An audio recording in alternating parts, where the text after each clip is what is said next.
Let me ask you something. How many times have you heard someone say, just put everything in the S&P 500 and forget about it? It sounds smart. It sounds simple. For a long time, it even worked. But right now, in mid-2026, something is happening that is forcing a lot of investors to completely rethink that advice. SCHD, a dividend ETF that Wall Street spent years treating like a boring option, is up roughly 19 to 20% this year. The S&P 500 is up around 9%. SCHD is not just keeping up. It's running circles around it. And the story behind why this is happening is something every investor age 35 and older needs to understand before they make another move. Stay with me. This one is important. As always, I'm not a financial advisor. Everything in this video is for education only.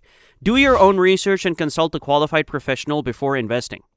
Here is a fact that most people glossing over S&P 500 performance charts do not realize.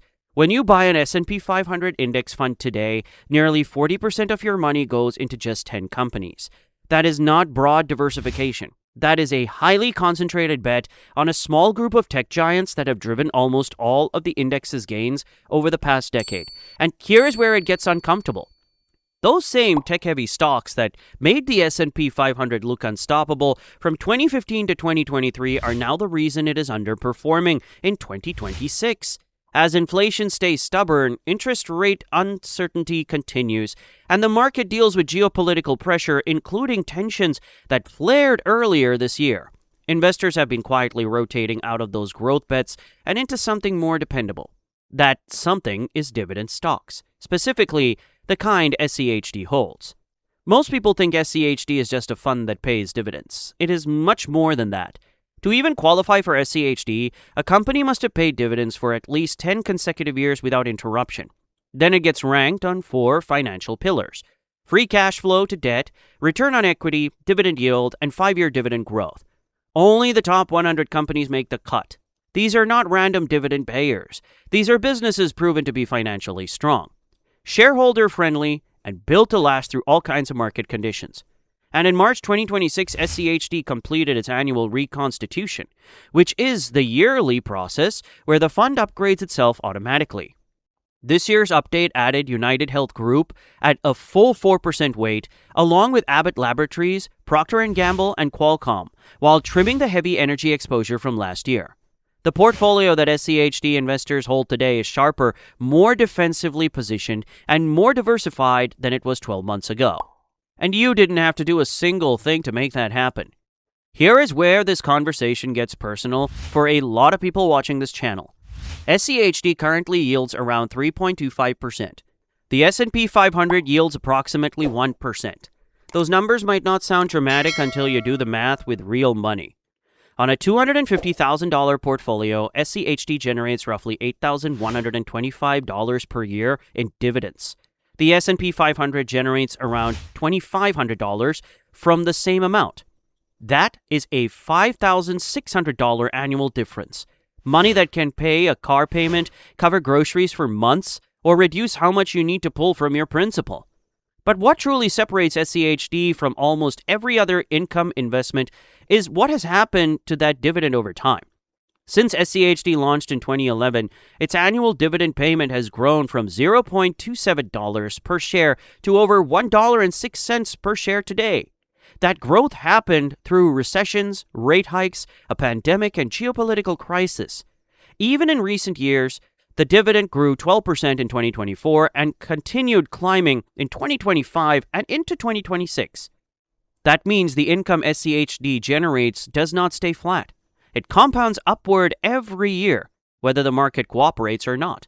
For someone building toward retirement, that is not just a nice feature, that is the entire strategy. There is a concept called sequence of returns risk, and if you are between 55 and 70 years old, this is the single most important thing in this video. So please pay attention. Here's the problem. 2 people can retire with identical portfolios, earn the same average return over 20 years, and end up in completely different financial situations. The difference? Which years the bad returns happen. Morningstar's 2026 retirement income research found that retirees who experience major losses in their first few years of retirement, while simultaneously withdrawing money to live on, are far more likely to run out of money entirely. The math is brutal and it does not recover easily. The S&P 500's worst ever peak-to-trough loss since SCHD's launch has been over 55%. SCHD's worst in that same period was 33%. That 22 percentage point difference is not just a statistic.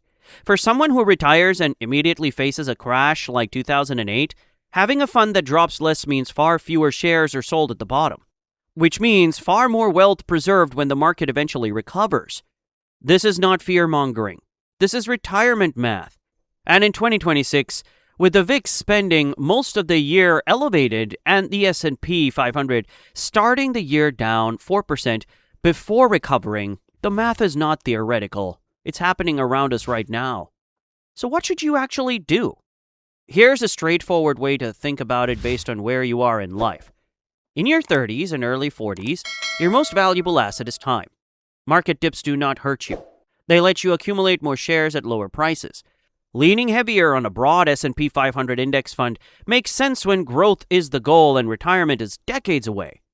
In your mid-40s to mid-50s, you are building the foundation you will actually live on. A balanced split. Something like 60% broad market index and 40% SCHD gives you continued growth while your income engine starts taking shape.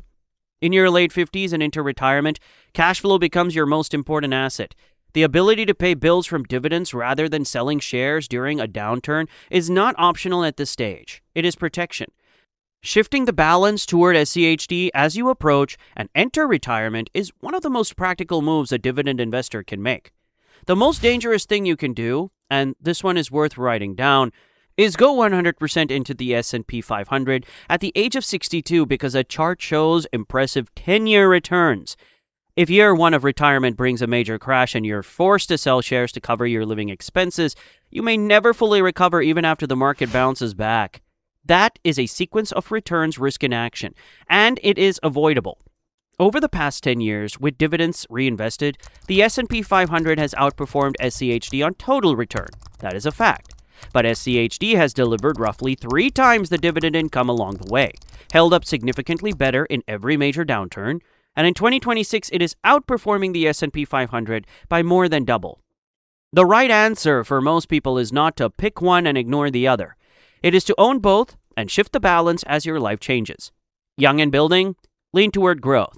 Approaching or in retirement, lean toward income and stability. Somewhere in the middle, build both pillars at the same time.